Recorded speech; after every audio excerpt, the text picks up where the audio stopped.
જય માતાજી, જય શ્રી કૃષ્ણ, હર હર મહાદેવ મિત્રો. તો ફરીથી નવા વિડીયોમાં સ્વાગત છે. અને આજે છે ને ફરી વખત આપણે જવાનું છે ભવનાથ તળેટીની અંદર, એ પણ રાતના. અત્યારે છે ને જુનાગઢ વાસીઓ લગભગ છે ને ઉનાળાના દિવસોમાં રાતના બધા ટિફિન લઈને વહી જતા હોય. તો અત્યારે કેવો માહોલ છે ભવનાથ તળેટીની અંદર. તો અત્યારે આપણે મજવડી દરવાજે છીએ અને મેળાના બધા વિડીયો આપણે આ લોકેશન ઉપરથી જ ચાલુ કર્યા હતા. અને જો અહીંયા હજી શિવરાત્રીનું બોર્ડ પણ હટ્યું નથી. જો અહીં શિવરાત્રીનું બોર્ડ હજી લગાવેલું છે. મજવડી દરવાજાથી જે ભવનાથ તરફ રસ્તો જાય છે એ રસ્તેથી આપણે જવાનું છે ભવનાથ તળેટીમાં. તો બન્યા રહેજો વિડીયોમાં, આખો મળીને આજે શેર કરીએ અને કેવો આનંદ આવે અને કેવો ટ્રાફિક છે તમામ આપણે આ વિડીયોની અંદર એક્સપ્લોર કરશું. અને અત્યારે આપણી સાથે છે આપણા મિત્ર પ્રદીપભાઈઓ, હું કાંઈ ઘટે નહીં, બરોબર ને પ્રદીપ? જાઉં ને ભવનાથ? હાલો, હવે પ્રદીપભાઈ ડ્રાઇવિંગ કરશે ને હું બે જઈ પાછળ. તો હાલો જાય ભવનાથ. તો અત્યારે આ રોડ છે ને હાવ ખાલી ખમ દેખાય છે, પણ શિવરાત્રી અને પરિક્રમામાં આ રોડ છે ને ભરચક થઈ જતો હોય છે. અને અત્યારે ગરમીનું વાતાવરણ એવું છે ને 40, 42, 45 સુધી ટેમ્પરેચર પૂગી જાય છે જુનાગઢમાં. તમારે કેટલું પૂગે છે કહેજો. અને ભવનાથમાં જાય ને એટલે ઠંડીનું વાતાવરણ જ એટલું હોય, એટલે તો જુનાગઢવાસીઓ બધા છે ને ભવનાથ તળેટીમાં વહી જાય એ ગરમીમાં ઠંડીનો અનુભવ કરવા માટે. અને જો એમાંય રાતના ગિરનાર એટલે લગભગ તો કોટ પહેરવો પડે એવી આમ ઠંડીવાળું વાતાવરણ હોય, આમ આવી ગરમીમાં હોય. તો અત્યારે રસ્તાના આવા કંઈક નજારા છે. શિવરાત્રિમાં અને પરિક્રમામાં અલગ હોય, અત્યારે અલગ હોય. તમે ઘરે બેઠા જોવો ભવનાથમાં જાય અને અહીંયા પહેલું જ પાર્કિંગ આવે, ત્યાં 2 વ્હીલ 4 વ્હીલ બધા સાધનો રાખવા માટે વ્યવસ્થા કરેલી હતી નગરપાલિકા તરફથી. જો આ પહેલું પાર્કિંગ અહીંયા આગળ વધી આવે. તો હવે આપણે પહેલો પ્રવેશ દ્વાર જે સોનાપુરી પહેલાં આવે ગેટ, ત્યાં પહોંચી ગયા છીએ. અને અહીંથી તો તમામ વાહનો ઉપર પ્રતિબંધ હતો, અહીંથી બધાને હાલી જવાનું હતું મેળામાં. અને અત્યારે આવો કંઈક માહોલ છે. તો એનો તો શણગાર હતો ભાઈ, ઓહો ધબ ધબાટી પહાટી હતી, બરોબર ને પ્રદીપભાઈ? બરોબર. મેળામાં પેલું અન્નક્ષેત્ર અને ઉતારો, અને જે અહીંયા હજી ગૌશાળા અન્નક્ષેત્ર અહીંયા તો ચાલુ જ છે, ભારતીય આશ્રમ.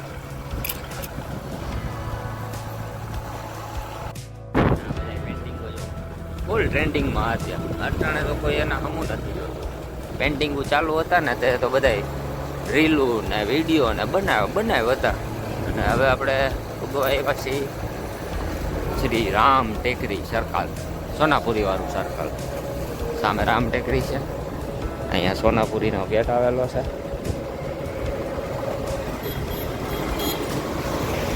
આગળ હવે આવશે અશોક શિલાલેખ અને અહીંયા ચેકપોસ્ટ આવશે.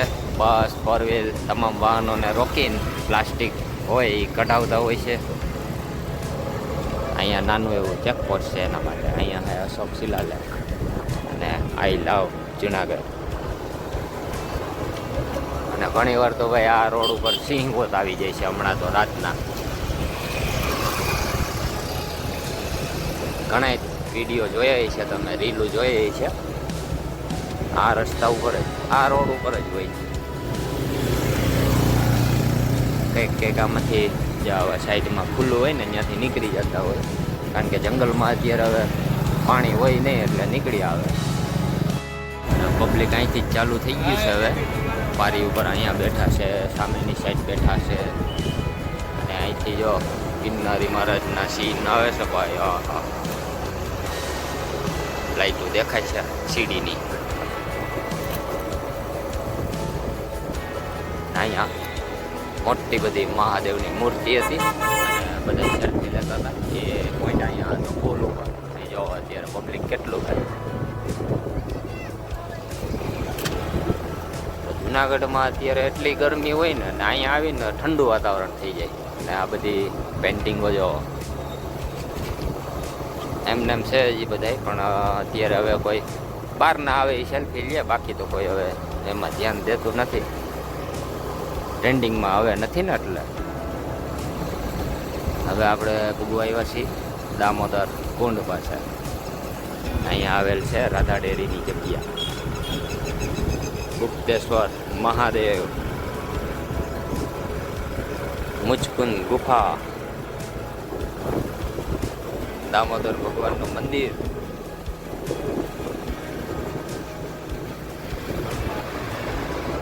દામોદર કુંડ. હવે આવી ગયું છે ગરનાળું. એની અંદર ભાઈ પેન્ટિંગ છે જોરદાર. પહેલું પેન્ટિંગ જે તૈયાર થયું હતું મહાશિવરાત્રી, એ આ બાજુ જો આવું આવે.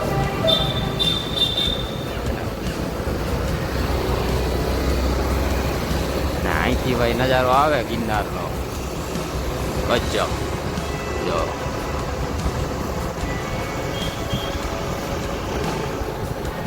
આવો કંઈક માહોલ છે અત્યારે ભવનાથનો. આગળ જઈને જોઈએ હજી જે બસ સ્ટેન્ડ વિસ્તાર છે ત્યાં તો ફૂલ ટ્રાફિક હશે.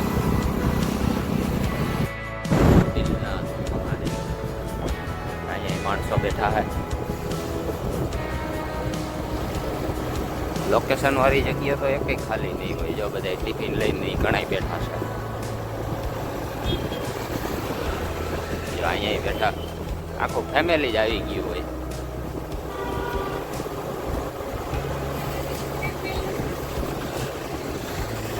કામ ઉપરથી લોકો છૂટી અને સીધા અહીંયા આવી જાય. જુનાગઢ વાસીઓ માટેની ખાસ જગ્યા એટલે ભવનાથ. કુદરતી એસી હો, કંઈ ઘટે નહીં. ઠંડો ઠંડો માહોલ ચાલુ થઈ ગયો હે.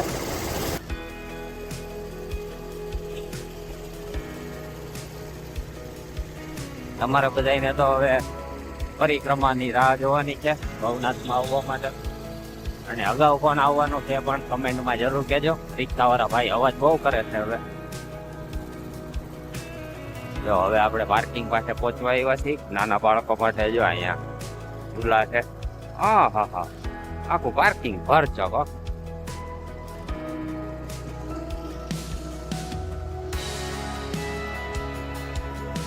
આ બાજુ કાવાવાળા બસ ભાઈ અહીંયા રાખી દો. હવે ટ્રાફિક આવી ગયો છે ફૂલ.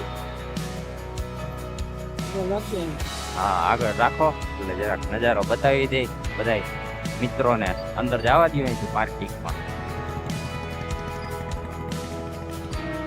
પાર્કિંગમાં આવી ગયા છે અને ઘણા બધા સ્ટોલ પણ અહીંયા ચાલુ છે.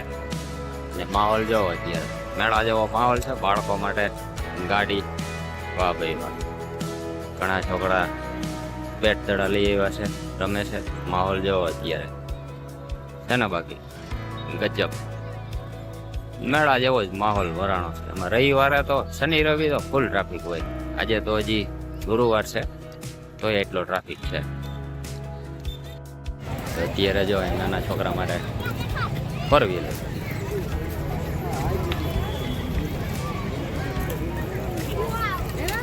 અહીંયા ટ્રેક્ટર, ફુગા, રમકડા, ઘણું બધું છે બાળકો માટે. બાળકો માટે તો ખાસ મેળો. જો અહીંયા તો હવે આપણે જઈએ ભવનાથ મંદિર બાજુ. ત્યાં પણ કેવો ટ્રાફિક છે એ પણ આપણે જોઈએ ને જાણીએ. આવો કંઈક માહોલ હતો અત્યારે. પાર્કિંગમાંથી બહાર નીકળી ગયા અને સ્ટોલ વાળા તો અસંખ્ય આવી ગયા છે અત્યારે.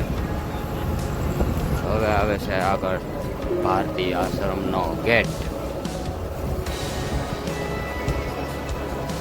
નાગા સાધુની રવેડી છે ને અહીં સુધી આવી હતી. અહીંથી પાછી વળી ગઈ હતી અને તય તો ભાઈ માહોલ હતો અહીંયા.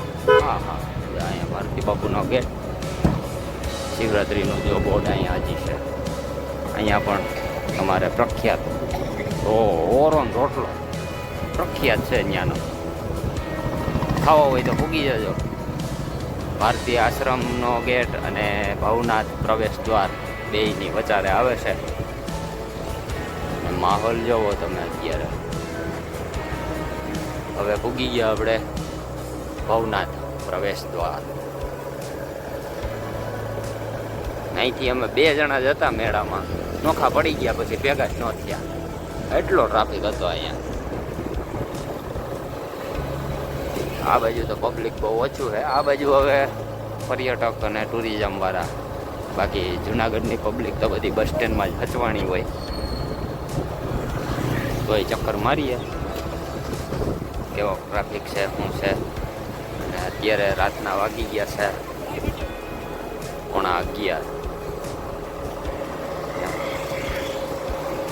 અને પૂગી ગયા આપણે દત્ત ચોકમાં. તો સામેથી તો ગાડી નહીં નીકળે.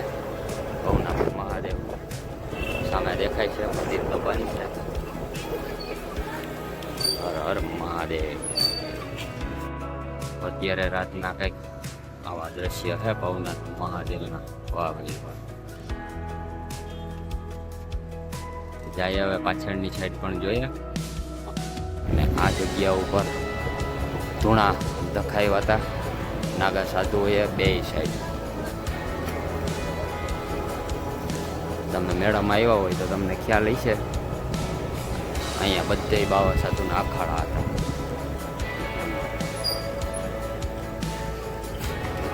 હવે આપણે જઈશું અગ્નિ અખાડા બાજુ. આ જગ્યા ઉપર પણ બધા સાધુ સંતોના અખાડા હતા.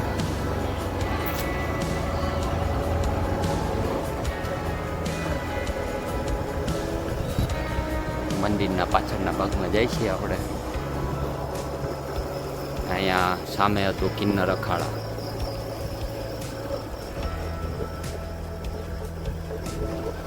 આ છે અગ્નિ અખાડા, આહવાન અખાડા, જૂનો અખાડો. ભવનાથ મંદિરનો પાછળના દ્રશ્ય.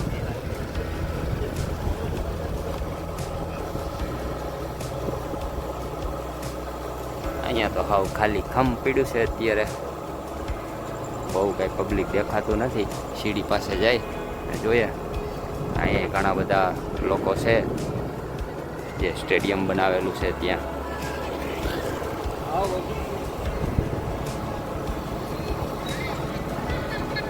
ભવનાથની સફર કેવીક લાગે કમેન્ટમાં જરૂર કહેજો. હર હર મહાદેવ, જય ગિરનારી લખતા જજો.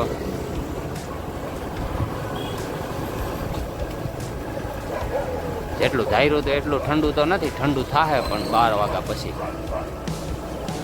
12 વાગ્યા પછી તો શિયાળા જેવું વાતાવરણ થઈ જાય. અત્યારે તો હજી 11:30 થયા છે. રોડ બોડ તપતા હોય એટલે હજી એટલું બધું ઠંડુ થયું નથી.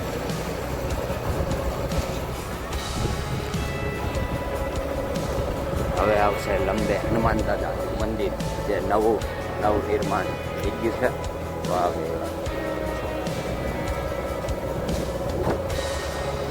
અને સામે હવે આપણે પહોંચવા એવા છીએ ગિરનારની સીડી પાસે. અને અહીંયાથી બોરદેવી પણ જવાય પરમિશન લઈને.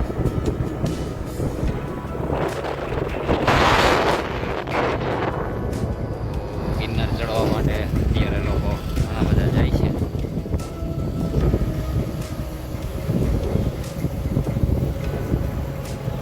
બસ અત્યારે ગિરનાર ચડવા માટે ઘણા બધા પબ્લિક જાય છે.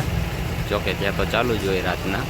અને બાજુમાં બોરદેવી જ્યાં પરમિશન લઈને જવાનું હોય છે. તો હવે આપણે પાછા જઈએ ભવનાથ તરફ. અહીંયા જે ટ્રાફિક હતો તમને બતાવી દીધો હે.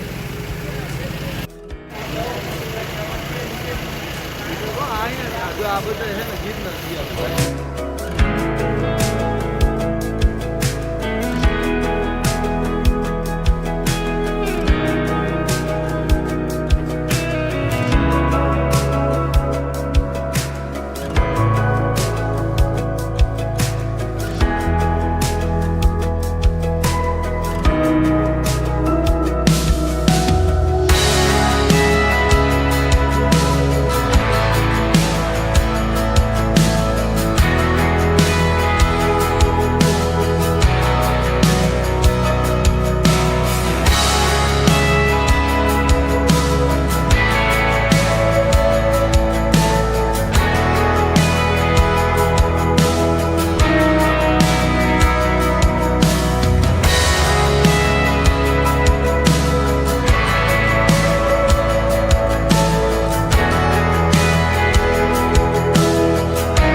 ભવનાથની અંદર છે ને આવો કંઈક ઠંડીનો માહોલનો બધા આનંદ લેવા માટે આવ્યા છે.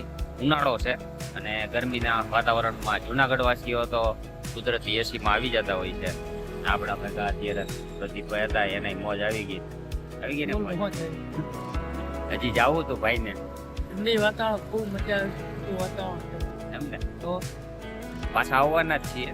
પણ આજે એમ થયું હતું કે ભવનાથની અંદર હમણાં કીધું ના ગયા નથી. મેં કીધું તમને ભવનાથનો પ્રમાણે કરાવી દો અને ઠંડીનો માહોલ કેવો છે આવી ગરમીની અંદર. જો કે અત્યારે હજી એટલું ઠંડુ નથી થયું. 12 વાગ્યા પછી તો ફૂલ ઠંડુ થઈ જાય. અને અત્યારે અમે જે આ લોકેશને બેઠા ને સિંહ ને એવું બધું આ જગ્યા ઉપર જ નીકળતું હોય. તો આ જે રોડ છે ને માણસો તો ઠંડીનું વાતાવરણ અહીંયા મોજ માણવા આવતા હોય પણ સિંહ કંઈક આ રસ્તે આવી જતા હોય છે. જો આ ગેપ દેખાય ને આમાંથી ઘણી વાર નીકળી જાય ઉપર આવતા હોય તો એ પણ ભવનાથની અંદર ભ્રમણ કરવા માટે આવતા હોય છે. ને ભાઈ અત્યારે છે ને 11:20 થઈ છે પણ હજી છે ને આવક તો ચાલુ જ છે ભવનાથની અંદર. અને તમારે અહીંયા કેવી ગરમી છે અને તમે ઠંડીના માહોલમાં કઈ જગ્યાએ જાઓ છો એ પણ કમેન્ટ કરજો. ક્યાંથી વિડીયો જોવો છો એ પણ કમેન્ટ કરજો. અને આવા નવા વિડીયો જોવા માટે આપણી ચેનલને સબસ્ક્રાઈબ જરૂરથી કરી લેજો. વિડીયોને લાઈક અને હાઈપ જરૂરથી આપી દેજો. તો તમે શિવરાત્રીના મેળામાં આવ્યા હતા કે નહીં જરૂર કમેન્ટ કરજો. અને પછી પણ જો આવ્યા હોય તો પણ કમેન્ટ કરજો. હર હર મહાદેવ લખી દેજો. અને ભાઈ આપણા એક સબસ્ક્રાઈબર ખાસ એના માટે થઈને આ વિડીયોની અંદર પાલીતાણાથી છે આપણા સબસ્ક્રાઈબર જે રેગ્યુલર આપણા વિડીયો જોવે છે અને કમેન્ટ પણ એની રેગ્યુલર હોય છે. તો એને સ્પેશિયલી મારા તરફથી હર હર મહાદેવભાઈ તો તમારું નામ જરૂર જણાવજો આ કમેન્ટની અંદર. અને અત્યારે તમે હાલ પાલીતાણા છો કે બહાર છો એ પણ જરૂર કહેજો. જુનાગઢમાં આવવાના હોય તો કમેન્ટ જરૂર કરજો. તો એના માટે આ ખાસ તો ચેનલને સબસ્ક્રાઈબ કરવા માટેથી એટલા માટે કહું છું કે હજી આપણે ઘણી બધી એવી જગ્યાઓ છે ને કન્ફર્મ કરેલી છે કે જ્યાં લગભગ કોઈ પહોંચી જ નથી શક્યું. એવી જગ્યાના તમને દર્શન કરાવવાનો છું. એટલા માટે થઈને સબસ્ક્રાઈબ કરવાનું કહું છું. હમણાં લગ્નનો માહોલ છે વાત જ જવા દો. અને લગ્નમાં બધે જવું પડતું હોય એટલે સમય રહેતો નથી, વિડીયા બનતા નથી, તમારા સુધી દર્શન પહોંચતા નથી. અને ઘણી જગ્યા એવી છે જેના વિડીયો બનાવવાના બાકી છે એ તમારી પાસે પહોંચી જાય. એટલા માટે ચેનલને સબસ્ક્રાઈબ જરૂરથી કરી લેજો. અને શક્ય હશે તો આપણી સાથે પ્રદીપભાઈ જ છે આગલા વિડીયોની અંદર. બરોબર, તો મળશું આગલા વિડીયોની અંદર. ત્યાં સુધી બધાને જય માતાજી, જય શ્રી કૃષ્ણ, હર હર મહાદેવ, જય ગિરનાર.